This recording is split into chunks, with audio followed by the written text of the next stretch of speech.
जिंदगी में ना जैसे रोज ही एक दिन अच्छा जाता ही है, पर एक दिन विशेष मनाया जाता है क्योंकि उस दिन हम याद करते हैं कि हम इस धरती पे हमारा जन्म हुआ था। तो एक इंसान की जिंदगी में, सभी की जिंदगी में लाइफ के दो पड़ाव हैं। एक वो जो पेरेंट्स के साथ हमारा टाइम जाता है, जिसमें कि हम पढ़ते हैं, लिखते हैं, भविष्य के लिए एक निर्माण करते हैं। और दूसरा पड़ाव होता है वो जो आफ्टर मैरिज, ये सुन लो, ये तुम्हारे ही काम आएगा बेटा, क्योंकि हम तो उस पड़ाव को सारे जितने टीचर्स हैं क्रॉस कर गए हैं। तो एक पड़ाव होता है अपने पेरेंट्स के घर, जब हम मेहनत करते हैं, भविष्य के निर्माण का एक बेस तैयार करते हैं। और एक पड़ाव होता है हमारा आफ्टर मैरिज, जब हम एक करियर सेट कर लेते हैं और अपनी जिंदगी के दूसरे पड़ाव की तरफ चलते हैं। तो ये दो चीजें ना बेटा पूरी जिंदगी चलनी है। अब देखो, लाइफ कितने अप्स एंड डाउन्स का नाम है, ये सबने देखा। जितने लोग जीवन में आए हैं ना, ये मान के चलो कि बिल्कुल स्मूथ जिंदगी किसी की नहीं होती। और हम जितने टीचर्स हैं, चाहे सुनील सर हैं, परिमल सर हैं, मैं हूँ, या वशिष्ठ सर हैं, प्रीति मैम हैं, तुम सबसे ज्यादा जीवन हमने देख लिया।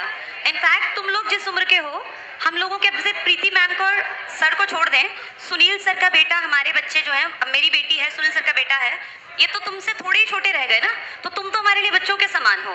बेटा लाइफ का ये दौर दोबारा नहीं आना। वैसे तो हर दौर एक बार ही आता है, पर जिस दौर में तुम लोग हो ना, इसका इम्पैक्ट जिंदगी भर चलेगा।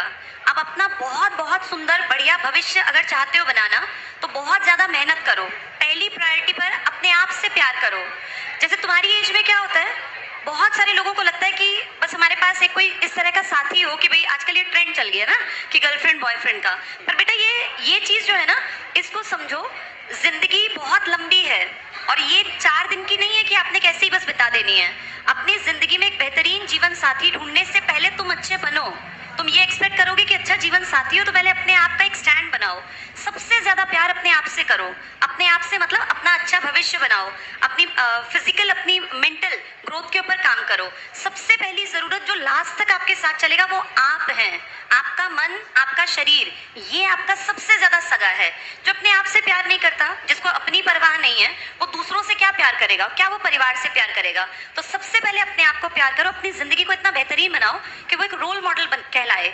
कल को जब 10 साल बाद तुम बड़े हो जाओगे, तुम भी 30 साल के आसपास तुम्हारी एज आ जाएगी, कोई 28 का, कोई 30 का, कोई 32 का, कोई 35 का, तो ये मानो उस एज में जाके जो पीछे देखोगे ना, तो तुम्हें दिखेगा कि जब हमने बहुत मेहनत की, स्ट्रगल किया, वो हमारी जिंदगी का सबसे खूबसूरत फेज होता है, जब हम पढ़ रहे होते हैं, जब हम इन मुश्किलात में से निकल रहे होते हैं। जिंदगी क्योंकि बहुत लंबी है, तो अप्स एंड डाउन्स तो आपके किसी भी एज में आ सकते हैं। अब हमें ही देख लो, हमारे पिछले बर्थडे से इस बर्थडे में मेरी लाइफ में बहुत ज्यादा चेंजेस आ गए। लेकिन इन चेंजेस को अगर मैं देखूं तो हम इन चेंजेस को ना आगे तक ले जा सकते हैं, अपनी चीजों को अपने अकॉर्डिंग मोल्ड कर सकते हैं।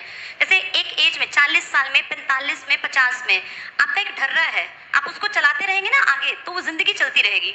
लेकिन अगर आपकी मैं बात करूं तो आपकी एज में जो एक बार इंपॉर्टेंट डिसीजन ले लिया करियर को लेकर, वो रोज नहीं बदल सकते आप। और जिंदगी में कुछ भी बुरा हो सकता है, कुछ भी, कभी भी, किसी भी घड़ी। तो उस टाइम पे आपका करियर अगर सेफ है, आपके हाथ में अगर पैसा आता है बंधा हुआ, तो आप फील करते हैं कि यार बहुत सारी दिक्कतों से तो हम वैसे ही आगे आ जाते हैं। अगर आपके पास बंधी हुई सैलरी नहीं है ना, तो उसमें आप हमेशा एक असमंजस की स्थिति में रहते हैं। तो अब वो टाइम है जब अपनी जिंदगी को आपको सेट कर लेना है और आगे जाके फिर जिंदगी में अच्छे बुरे समय को काटने में ये जो अब तुम मेहनत कर रहे हो ना, ये हेल्प करेगी। तो इसलिए ये बहुत बहुत इंपॉर्टेंट फेज है तुम्हारी जिंदगी का। अच्छे ढंग से जियो, मौज मस्ती भी करो, लेकिन पढ़ाई से मत हटना। सबसे इंपॉर्टेंट चीज तुम हो और तुम अपने आप में, अपने आप से प्यार करो। अपने आप को बीमारियों से बचा के रखो, नशे की गिरफ्त से बिल्कुल दूर रहो, गलत संगत से बचा के रखो। और ऐसा नहीं है कि आत्मा नहीं बताती, हर बच्चे की आत्मा बताती है। जब कोई गलत रास्ता पकड़ता है ना, तो उसकी आत्मा सच में कहती है कि तू गलत चल रहा है या गलत चल रही है। वो अपनी आत्मा को मार के गलत रास्ते पे जाते हैं। तो अपनी आत्मा, अपनी इंट्यूशन की बात सुनो। और जिंदगी में हमेशा मौके मिलते रहते हैं, लेकिन जिस एज में तुम हो, ये करियर बिल्डिंग की एज है, ये मौका जल्दी दोबारा नहीं मिलता। जल्दी क्या, दोबारा मिलता ही कोई इक्के दुक्के को है। एक्सेप्शनल केसेस हैं जो 60 साल में जाके कोई नया बिजनेस खड़ा कर लेते हैं। जैसे कई लोग कहते हैं KFC, लेकिन ऐसे कितने बेटा धरती पर, उंगलियों पे गिनने लायक 4 नाम निकलेंगे नहीं। मेजॉरिटी हिस्सा क्या है, जो पढ़े लिखे काबिल बने, अपनी लाइफ को बेहतरीन बनाए। तो उस स्टेज में तुम लोग हो, खुश रहो, हमेशा अपने आप को पॉजिटिव रखो, अच्छे यार दोस्त बनाओ, खूब पढ़ो लिखो। जहां तुम्हें जिंदगी में कोई गाइडेंस की जरूरत पड़े, हम सब टीचर्स तुम्हारे लिए खड़े हैं। और तुम हो तो ICS है बेटा। ICS का मतलब है हमारे स्टूडेंट्स। ICS एक संस्था इसलिए नहीं है कि एक बिल्डिंग खड़ी हुई है, आईसीएस इसलिए है क्योंकि तुम लोग हमारे साथ हो, हम मिलके आईसीएस हैं, हम सब टीचर्स और हमारे स्टूडेंट्स। तो उम्मीद करती हूँ आगे तक ये सफर ऐसा ही चलता रहेगा।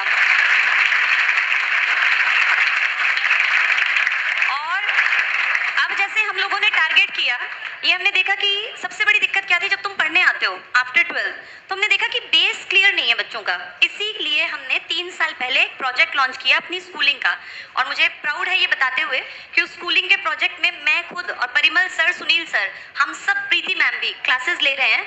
और आने वाले कुछ सालों में जो बेस बन के हमारे बच्चे बाहर आएंगे ना सोसाइटी में, तब आप देखेंगे एक चेंज आएगा, एक परिवर्तन आएगा। और उस परिवर्तन के लिए हमारी टीम मिलकर काम कर रही है, और ईश्वर ने चाहा तो हम सब मिलकर कामयाब होंगे।